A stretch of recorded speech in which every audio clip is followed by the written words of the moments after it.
All right, welcome back, everybody. What's up? It is another edition of Now Betting for the Phillies. Hey, Mike and Bob, Phillies chat. Mike Gill, Bob Wenkel. We are back as the offseason is officially open for business. Free agents can sign, but likely won't. We'll find out when the free agents may actually sign. It's something we're going to dive into today. What if they don't for a while?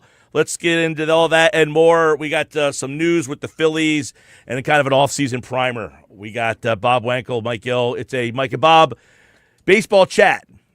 Bob Wenkel, what's up, buddy? Hot stove for you here. It's finally getting a little cooler out. It feels like we're getting into the deep fall, coming into the winter here a little bit now. So starting to have these conversations. Like I got to be honest with you. We talked a little bit before the show. I have a hard time at the end of a season just turning the page immediately and going, okay, let's talk about qualifying offers and let's talk about mutual options and who are they going to bring back and what are they going to do? And this team specifically, because though they have some big decisions to make, it doesn't feel like it's a lot of players coming inbound. It feels like, can we just keep what we have? And I know that they have a lot to sort through, but it really is a strange place because this team still has such a great opportunity to win 93 plus games in 2026 and find itself on the short list of World Series contenders. But you have that fatigue and that sense of deflation after another disappointing postseason exit. It's just, I don't know about you, Mike, but for me, like it's a little bit hard in this moment to get juiced up over it. It really is. And I say that as someone that's hosting a Phillies podcast. You know, I had so my biggest enjoyment last week was the spring training schedule came out. I've been going for 20 years, so it was like Christmas Day. It came out late this year. So when I asked, like we have a group of people that go, we've been going for 20 years. I asked one of the other groups that goes at the same time, and they said they're so disenchanted that they're cutting their trip down this year. Wow. And these are people who are like hardcore go whether like team's good, not, I don't care. I don't go because the team's good or bad. I go because I just love going to Clearwater, baseball. It's a great environment. But they were like, the team has disappointed me so much so that I'm thinking about not going for as long. Now they are going, but just not as many games this year. So I try to check myself because I feel a little bit of that myself. And I think that a lot of people that are really into the Phillies, care about the franchise, want to see this group be successful, feel the same way. But do we sometimes just get lost in the grand scheme of things here where we say, like, this is a team that for the fourth straight year gave the fans a really good summer of baseball, gave the fans real hope, and it's probably positioned to do it again next year. And I think for the years after that, I don't think we're going to get the 2011 fall off a cliff for 8 seasons the way that we did in the previous decade. But who knows? I don't want to get too far ahead of myself. Point being, like, we know where this franchise has been. And I mean, as a 40-year-old guy, my entire childhood was like the 93 Phillies sucked for a decade, got really good, sucked for a decade. Like, shouldn't we be I don't want to say appreciative of what they've given us? That's not the right word. They haven't closed the deal. But well, your point is interesting. Like they had the 07, 8, 9, 10, 11, and then they did fall off the cliff. And part of that is because they held on to the 07 guys. At what point are they holding on to the guys that they can't get rid of? Like, then they could have got rid of guys. They kind of chose not to. They extended Ryan Howard. You could have traded Rollins or Utley. They just kind of didn't want to do that. And then they got hurt. You got Trey Turner for 8 more years. You've got Harper for 6 more years. You got Nola.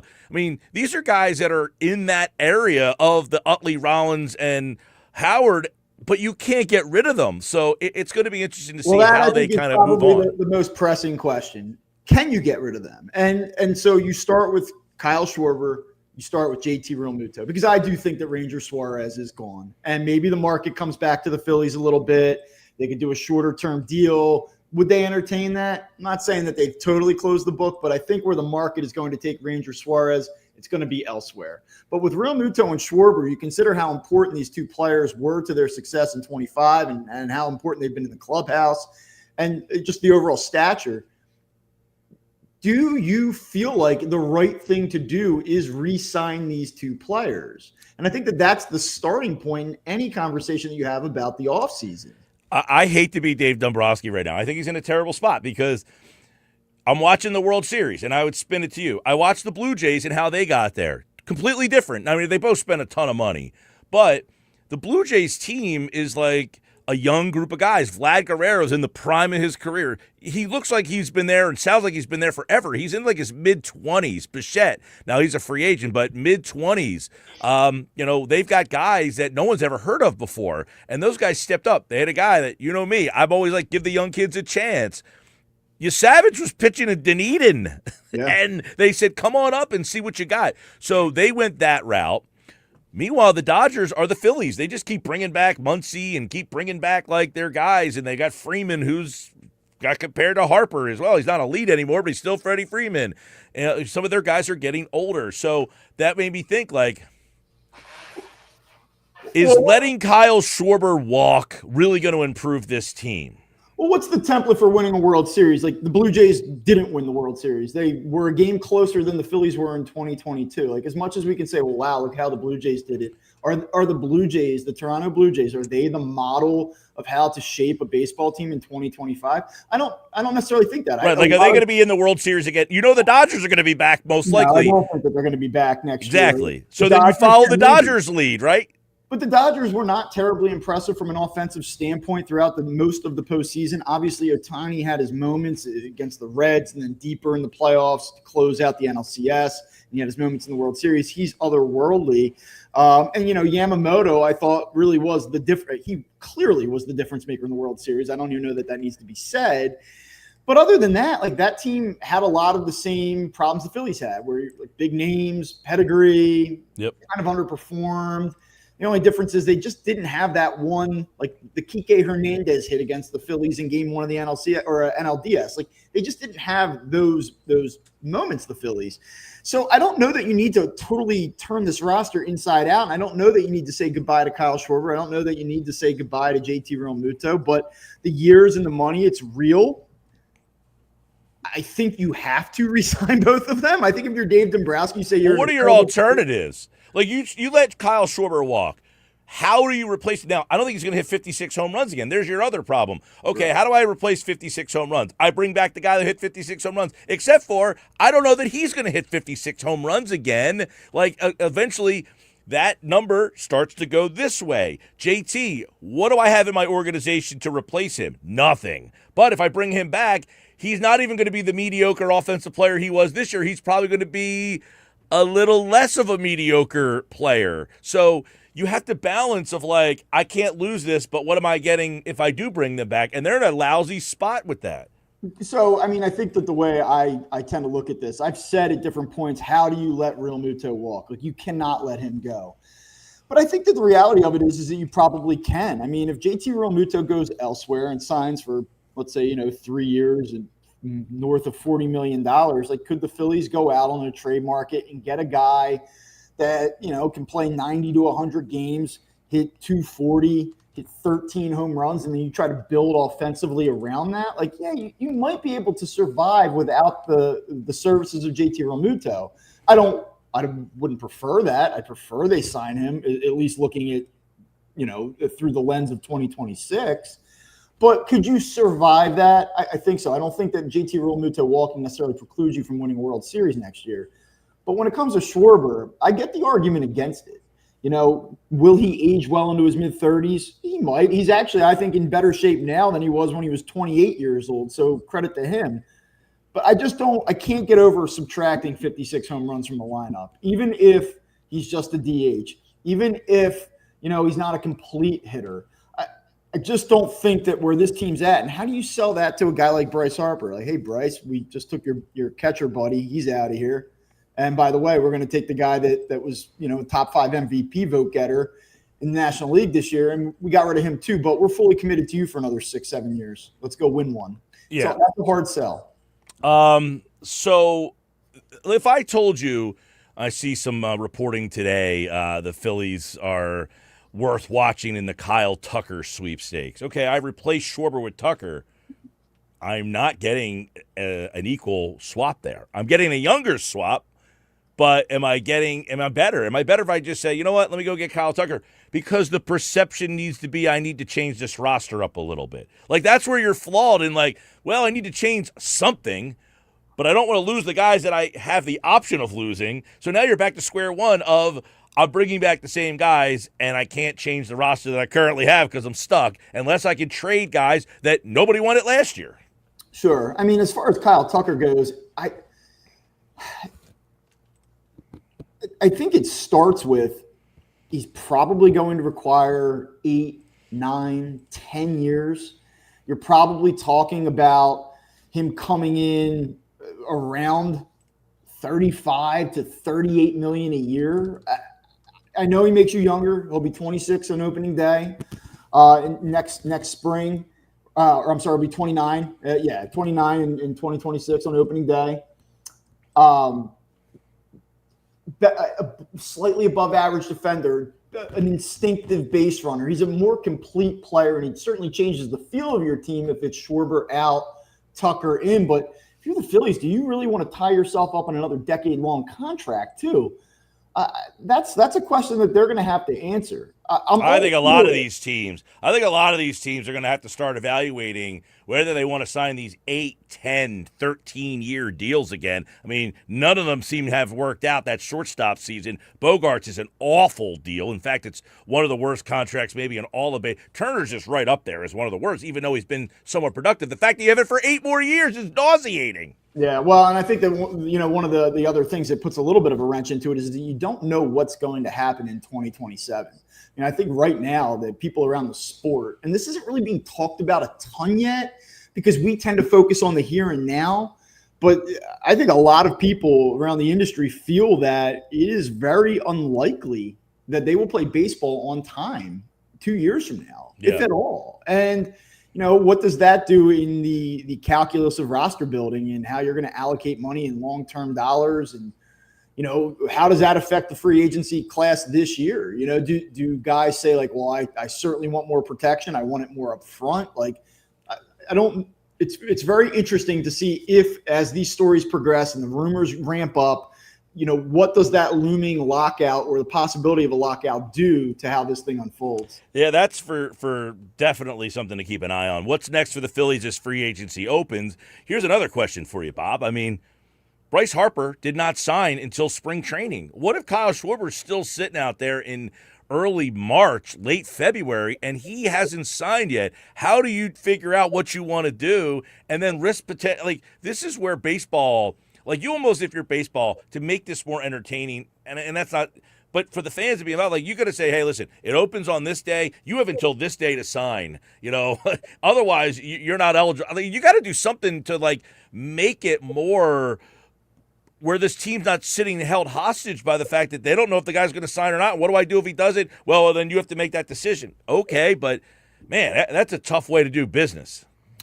It is. I think my assumption working here is that they will probably get Schwarber done. I think that it is more than likely than not that Kyle Schwarber is back here. And I think that the more you read, the more you talk to people, that seems to be the industry sense as well. What's it going to take?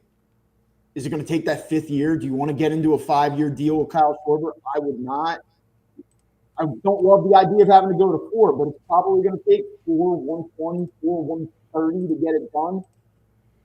I look at the timeline of it. You're right. You do run the risk the further you go into the offseason, you might miss out on other guys. If it's going to be Kyle Schwarber and the Phillies, my thought would be that Kyle Schwarber, as a service to the Phillies, would do that deal quickly.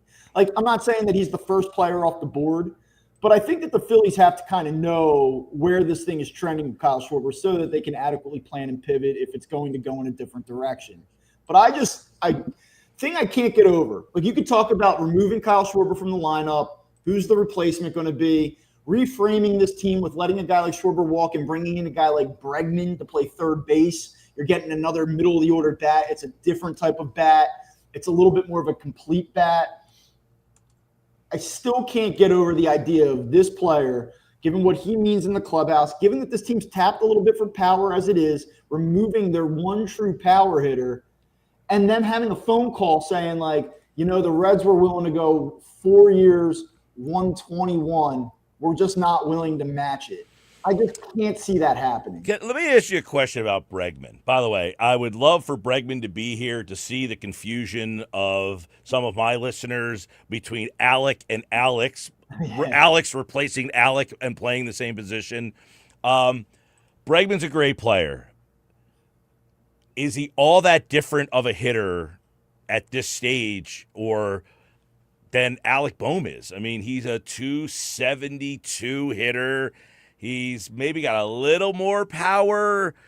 I don't know, last year 18 homers. I know he missed a chunk, so he's probably more of a 25 homer guy. But are you going to start to see a third baseman that, you know, as he gets older, hitting 18 to 22 homers, hitting 270, playing third base? I mean, is that the answer? Well, some of it's about pedigree. Some of it is about being a gamer. Some of it's about being a big spot guy. Like, I'm going to carry you guys on my back. You can trust me in this moment. Like, I know that you look at where Alec Bohm is at as a hitter, and he's a decent hitter, right? But we talk about this team not being able to, like, kind of rise up in the moment. Now, in fairness to Alec Bohm, he actually, I thought, had some pretty good at-bats against the Dodgers in the NLDS this year. But when you just look at the big picture, does bringing in a guy like Bregman that has a little bit more of a big game feel, a little bit more of a grinder type, a little bit more of a, I'll say this, like a little bit more of a professional, a little bit more of a professional feel he brings with him. Yeah, like, I mean, that's the type of player that changes the look and the feel of the team, in my opinion. Yeah. Well, listen, Bregman, and here would be the question. I don't mind Bohm if he's hitting seventh. I don't need him. I can't use him hitting fourth. If I bring Bregman in here, are you putting him in the middle of the order? Probably. So you have a guy hitting fourth. Is that adequate enough to, you know, Bohm obviously cannot hit in that spot. They just don't have anybody else to do it. And he's been a pretty good RBI guy. I mean, he's been up around 100 RBI 2 years. That being said, I can certainly acknowledge as a guy who doesn't have a problem with Bohm, I have a problem with Bohm hitting fourth or fifth. If he's hitting sixth, I'm okay. If he's hitting seventh, I like it. So if I bring in Bregman to replace him, okay, now I'm hitting Bregman in, I guess, the 4 hole. Is that what we're talking about here? Is that good enough? That's where I say, well, look, you're getting a more professional hitter, and I do agree with that. I definitely agree that in a big spot you feel, hey, Alec Bregman's up, as opposed to Alec Bohm is up.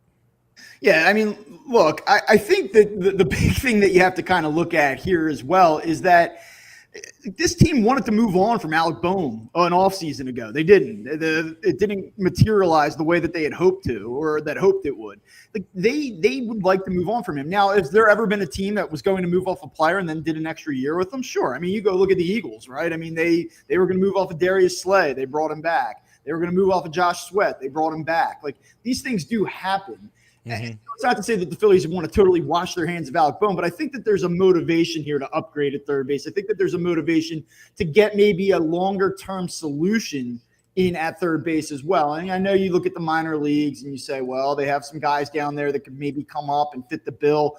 I think that the Phillies would like to have a stud third baseman that they could pencil in 3, 4, 5 years out.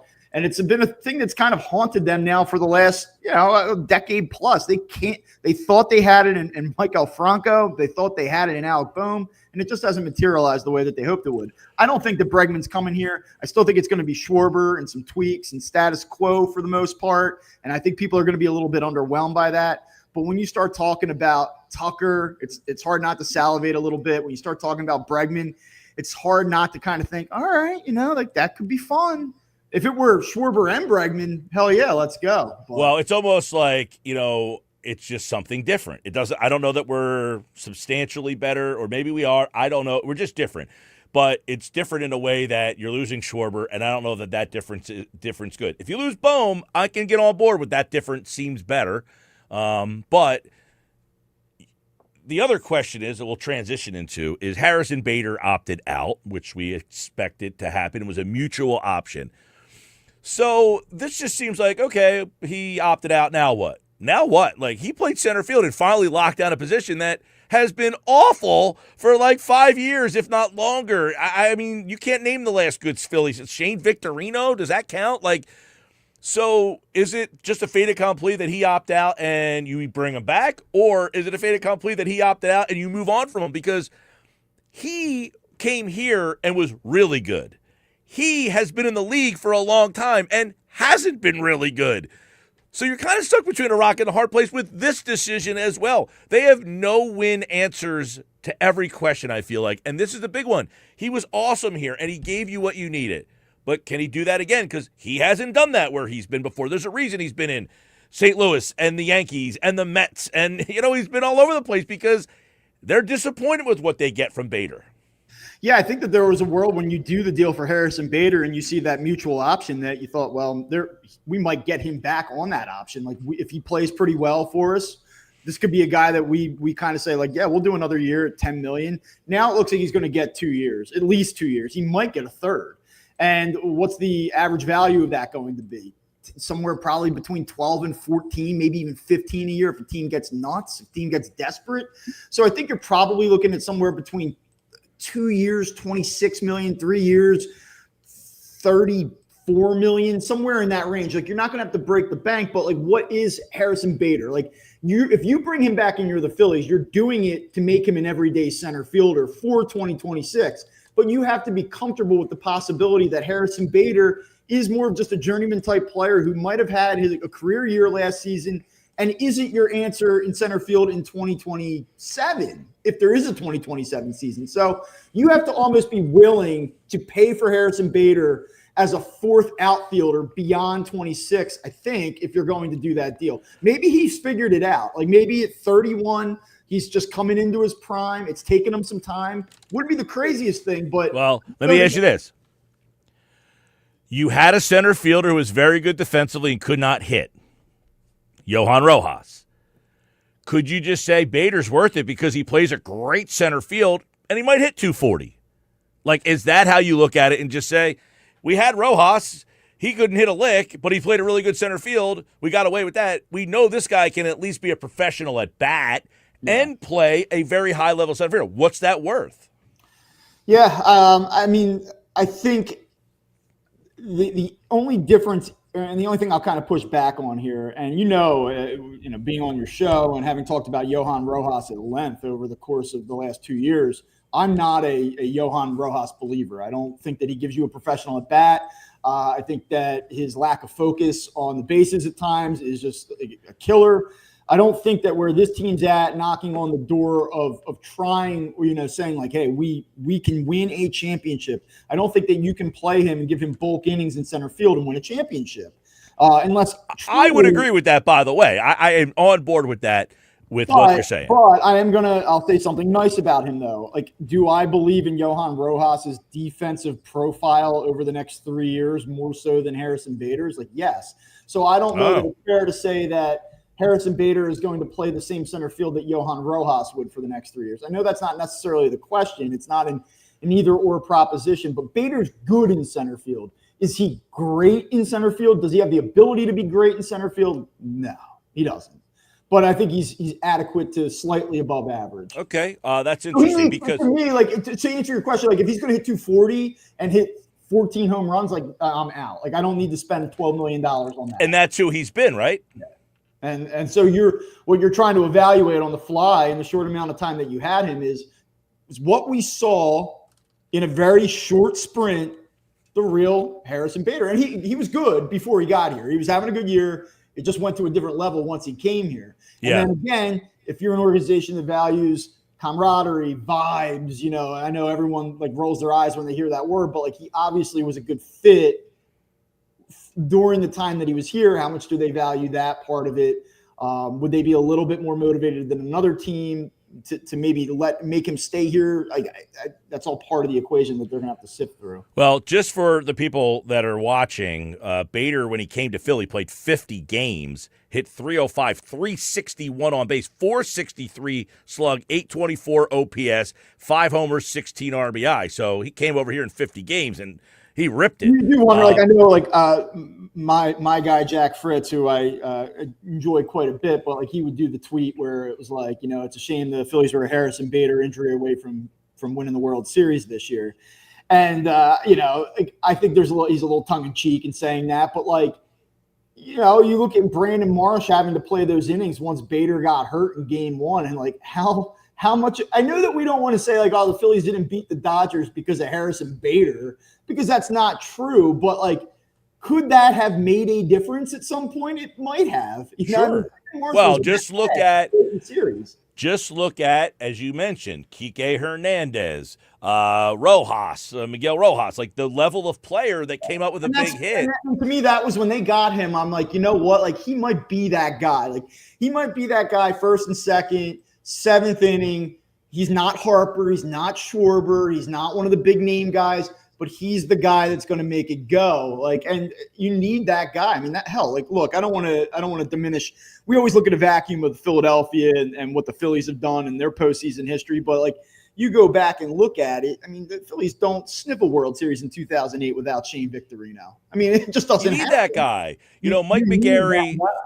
Mike McGarry from the press asked a question to Dombrowski, and he was like, "How do you find the guy who maybe over 162 is not a big part of your team, but has that knack?" And the answer is, I don't know. How do you find that guy? I mean, Kike Hernandez, I think, is a free agent, but he's 37 years old. Do you just say, hey, teams have gone down that road before, though, where it's hey, I want the magic pixie dust of that guy, and then he comes to you and he stinks, right? So that's the hard part, is how do you find that guy? Harrison Bader, if you remember that run he had with the Yankees in 22, I mean, he had 335 homers in a 9-game stretch for the Yankees. Now he went to the Mets in 24 and was terrible for the Mets in a playoff. He was terrible for the Mets, for the Cardinals in their playoffs. So he's a 238 career playoff hitter, Harrison Bader. So you don't know which level of Bader you're getting. The question is, you don't have another option in center field. Right now, you're going to play Johan Rojas next to Justin Crawford, or you're going to try Crawford in center field. You're going to put Marsh back in center field. Now what? What do you do? There are 3 things. So I'm not a solutions guy, but I'm a observations guy. And what I will tell you is that, I will make a bet with you if you want to do this. Brandon Marsh will not play more than 20 games in center field next season. The Phillies do not want to play him in center field. He's not a center fielder. I think Brandon Marsh knows he's not a center fielder. He's a fine corner outfield option. You play him in left, you can play him in right. And he'll, I think, give you above average, not Gold Glove, but above average defense. He cannot play center field. He can't. I agree wholeheartedly, and to me, the best option is if you bring Crawford up to play left. I don't know what you're going to do in center, and Marsh and some right-handed bat go play in right field. I don't believe that they feel Crawford is a center fielder either, and so. Well, that's why I say, what do? You don't bring back Bader, and you don't have anybody. Yeah, I mean, this is where on November 10th, you thank the system for not unfolding the way that the NFL does, where the first 48 hours, the 2 days leading up to free agency are chaos. I mean, look at this. It's Mike McGarry brought up a great point on my radio show, which is baseball should make you sign by Christmas so that you can get the new jersey and the teams get an influx of new money for jersey sales for that new guy that signs. Absolutely. Mike's onto something there. I like that idea. A sharp guy, though, Mike McGarry. I like that idea. Brandon Marsh will not play more than 20 games. And I would hope. I hope you're right on that, by the way. Yeah. They're in trouble if I'm not right on that. I mean, but here's the thing, I just want to say this because I know we're coming close to time here, and we're going to go longer as things happen, and there's real developments to really lock into. But I will just say, this is, for all the frustration and as down as everybody is, this is a good team still. Even if it's Kyle Tucker or it's Kyle Schwarber or if it's Alex Bregman, or it's a tweak here and a tweak there, and like they aren't super splashy, and you kind of feel a little bit underwhelmed. Like when things open up on opening day next year, they're going to be, barring injury or catastrophic injury, a team with one of the 5 best odds to win the World Series next year, and it might be one of the 3 best. Three best odds. I mean, they already do. By the way, the odds came out. You asked the last episode that we did. The odds, they're out. They're like plus 1,000. I think they have the 3rd best odds in baseball. I'll double check, but yeah, they're out there, and they're top 3 from what I recall. And like that's so you go into next year and you're like, who can win the World Series next year? Put the Yankees on the list because you can never count them out. You put the Dodgers on the list because they're the favorite. You put the Phillies on the list because then they're aggressive. Dodgers plus 370, Yankees plus 750, Phillies plus 1,100. They're your top 3. Astros, Mariner, and the Astros didn't even make the playoffs last year. So you're saying, why are they number 4? Mariners, Mets, Red Sox, Braves, Brewers, Blue Jays, who just went to the World Series. You have a lot of work to do to get. I mean, look, it's a new show. People haven't maybe heard me before. I'm as critical of the Phillies as anybody. So this is not like waving the red pom-poms, the red and blue pom-poms, and everything they do is right, and go Phillies. That's not me. But a lot of those teams that you just listed have a lot of work to do to catch up to the Phillies. I'm not saying that they won't pass them, but right now as we talk, they have a lot of work. Mets have a lot of work to do to pass the Phillies. Brewers, best team in the National League last year. Thought that there was a little bit of luck involved in that. It's a quality team. I don't put them on the same level as the Phillies. I just don't. I need to see that again. I need to see more consistency there. I don't think that they hit enough. Teams can do it, but right now, as things stand, the Phillies are in a pretty decent place. There are 25. I would say there's probably 22 to 24 teams that right now would swap places with the Phillies in a heartbeat. And I think as a fan, you have to you can be frustrated as all hell. You can question what's going on with Bryce Harper. Does he want to be here? Do the Phillies want him here? So you're going to end up in a ditch? Yeah, we didn't get to that. But there are a lot of problems, and there's a lot of things for this team to figure out, and they could screw it up, and anxiety is real and probably warranted. But there are, as I said, there are at least 2/3 of the league, 75% of the league, that in a heartbeat would swap places with the Phillies. All right, let's do a couple quick hitters. José Alvarado's back. Is the back end now, do you enter with the back end actually a strength? I think there's like the lefty, righty back end. I don't think they're going to flip-flop based on who's up the bat, because generally Alvarado can get out both lefties and righties, and obviously Duran, you're not going to just pitch in the 8th inning because you feel like it. Well, I really like Duran, obviously. Who doesn't? Alvarado, I think at $9 million for a year is a flyer worth taking, and you probably feel like he's a good option for your mix. I still think that they're a guy short, a trustworthy arm short back there, left or right. Let's assume that Orion Kerkering is back at this point. I can't trust him to be that guy. It's not like, hey, you can't let him on the field, but I don't know that I'm penciling him into as hey, high leverage 8th inning, righty on righty, go get him, buddy. I don't think we're there with him. So I think that they need someone else to be competitive in that mix. Now, Dave Dombrowski, after the season ended, didn't seem to really express the urgency with the bullpen the way that I would view it. Even if they were to bring back Alvarado, I still think they need another guy.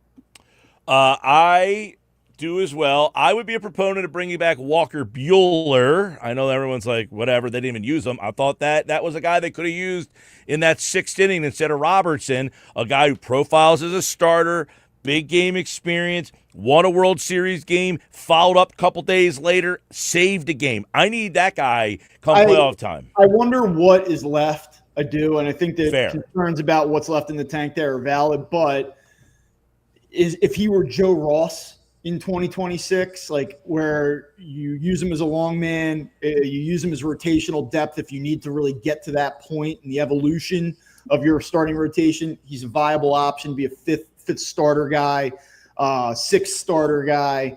I wouldn't mind doing that. I wouldn't be totally opposed to it. I would rather have him start 5th games than Taijuan Walker. I never need to see Taijuan Walker start a game ever. It's never, ever, ever happening. So just say, listen, from day one, you are a middle reliever, and then maybe over 162, you develop some level of trust in a role for him that you can, I say maximize, utilize him.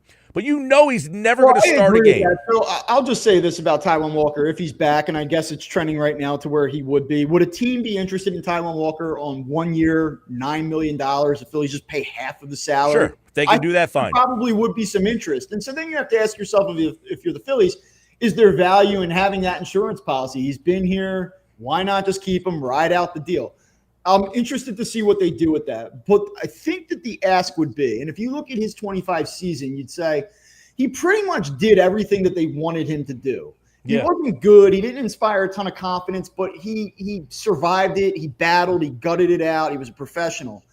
You would like to see, in a perfect world, him get one assignment with consistency. Totally agree. Into that. I will tell you, though, and I'm totally on board with that, except that I think his value at this point is, and his upside and his true value is what he did last year. I don't think that 22 starts with consistency for Taijuan Walker is going to net a good result. And I don't think if you were to make him exclusively a long man or a first guy out of the bullpen type of guy, that would go particularly well, because I don't think his stuff plays. So I love the idea of giving him run in one spot, but I don't, here on this team as constructed, I don't think that he fits in any one role. So if he is back, I think it's going to be a lot of the same that you saw this year. But you know what? A team I think I talked about them for Ranger Suarez. A team that needs a starter but doesn't want to pay number one money or just needs someone to eat innings, like Baltimore, who thinks they're good. Their pitching just been a disaster. Make 28 to 32 starts for us. Give us 5 innings. You don't have to light the world on fire. Maybe a team with a young staff that could use a little guidance, use a little direction. I've said this on your show, I've said it on my other shows. He's liked in that clubhouse. He's really liked in that clubhouse. And he could have bitched and moaned about what they did with him this year, yo-yoing him back and forth and yada yada. But I know what you are, and I don't need you. I'm sorry. I hate to be harsh, but you're never going to start a game for me in the playoffs. So I got to find someone who either can do that, and then I also trust to pitch in the bullpen, because they don't trust him to pitch out of the bullpen either. So now you're taking up a roster spot on the playoff roster, and I'm not using you at all. So that would be one. How about this? We'll get out on this one. Scooble's name has been mentioned as a guy you trade for. Would you get another top-end starter and just go that route after watching these World Series and saying, look at the pitching, and that's what won? You have Ohtani, you have Mookie Betts, you have Freddie Freeman, but in the end you won because you just had more pitching than the other team. It's hard for the Phillies, I think, to forget that they won't do this and they don't have the prospects and they're not going to wipe out their system to do it. But if you're the Phillies after the last 2 postseasons, or you're a Phillies fan or a talent evaluator in the front office, pitching has not been the problem. They have gotten – that's what's so frustrating about what's played out in both 24 and 25 is that they've gotten the pitching. They went toe-to-toe from a pitching perspective with this outrageous Dodgers staff. It was absolutely remarkable. And they outpitched that staff in spots this postseason. It's just, to me, I don't know how you can plan for a 5-game series and say we've got the right offense to go do it. But the Phillies, from a pitching perspective, have been so damn good. And you would hope that you're going to get Wheeler back. And I think you still have one really good year of Zach Wheeler left, assuming that he comes back, in good shape from this injury, this shoulder issue. All right. Well, baseball free agency is underway. No one has really signed. We don't anticipate anything moving here. And, of course, we'll have stuff all offseason long right here on Now Batting for the Phillies and Mike and Bob Phillies Baseball Chat. Well, we chatted for about 40 minutes there, so there was a lot involved, obviously. Yeah, we didn't talk about Harper versus Manfred, and I actually thought we were going to do all that. I'm okay though. Don't worry, I'm fine. I actually saw just the quotes of that's how you end up in a ditch, but I didn't know I know what it was centered around, but I haven't dug deep into what the repercussion or thoughts of what possibly could happen or it was a bizarre comment to make, don't you think? Yeah, feels Because aggressive. originally last week we were going to go Friday, but we kind of got tied up, so we're actually going to be moving mostly to Mondays at this time for everybody. So we have all week for you to kind of consume everything because everybody's busy over the weekend. But one of the things was like the whole Harper telling Gelb that he was kind of ticked off by the fact that Dombrowski said what he said. So he never really, and then this kind of came out, and I got to be honest with you, I think most fans would side with the commissioner here. Like, I don't think people looked at Harper and like, that's our guy. I think people are like, no, we don't care what you want, Harper. I don't know how the general fan looks at it. In terms of the labor situation, this is the billionaires versus millionaires. Get ready to hear that more than you'll ever want to hear, I don't know how people look at it from a labor perspective, but I do get the sense that public sentiment in this city, I think, is starting to shift away from Bryce a little bit. He's a great player. I think that he's an all-timer. I think that he's one really good year again, and Phillies winning a championship. Like, if they win a championship, it all changes, right? But these last couple of years have been a little strange with him. And I don't know that anybody's ever going to say, like, I'm pro Manfred in this interaction specifically, but, like, there definitely has not been you don't talk to Bryce Harper that way. That's our guy. Like, I haven't heard any of that. Like, there hasn't really been any. No, but I don't think people are going to say you're pro Manfred, but I think what people will say is, I think most fans would rather a salary cap. I think fans would be on board for that. Like, they're not saying, hey, I really want to see players make $300 million, $600 million, $700 million contract. I don't think anybody can relate to that. Well, I think what people want to see is a salary floor. More than some sort of. You do need. I mean, I'm a believer that you do need more structure in the sport. I don't look. There's two different ways, and then we'll get out of here. I don't mean to turn this into an economics show, but there's two different ways to look at it. You can say, oh, the Dodgers are ruining baseball, but like as a Dodgers fan or as a fan of the sport, you say, like, I love the fact that they are all in financially, and you could say it's nonsense what they're doing with the deferments to Ohtani. Again, it's in the rules, and so if you can circumvent or you can work within the guidelines of what's presented to you, I don't fault Dodgers ownership for doing that. No, not at all.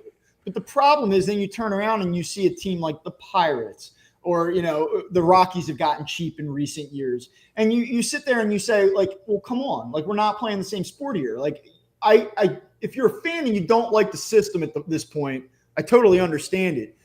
Working through how to recalibrate the system is a totally different conversation. It almost requires like a political mindset. Like, I was going to say, this is akin to the healthcare situation. Well, it's so far bad that it's unfixable at this moment. You got somebody that screams, you got free healthcare in other countries. Yeah, because they started that 200 years ago is how that happened. Like, so baseball's in the same boat. This all started 200 years ago. Now, all of a sudden, you're just going to hit a button to change the whole way that sport's been going for its entire existence, and that's not going to be easy. Yeah, it's tough to do that. And I don't expect it to happen, but, it would be nice to see some type of penalty, some type of threshold from a floor perspective so that you're not getting a disparity where one team is eclipsing, well, and this year, million, and the other team. I will say this.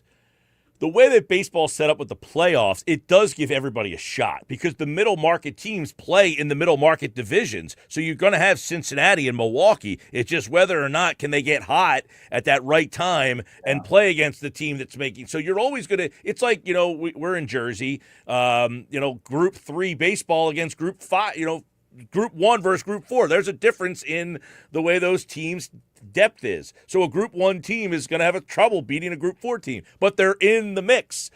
The Brewers, the Reds, the Pirates, they can get to the playoffs, but for them to really win it, they're going to have to be really, really smart and really, really good. About like take your flavor of the year, your one-offs, or a team that might have the right core for 2 or 3 years, but then sustain it. So you get Tariq Skubal, right? Oh, he's a great Tiger, the best pitcher in the game. Well, where's he going to be next year? So that's the problem because you can get the Tigers in the postseason and they can have a legitimate shot because you're going to have to face that guy twice, and that sucks.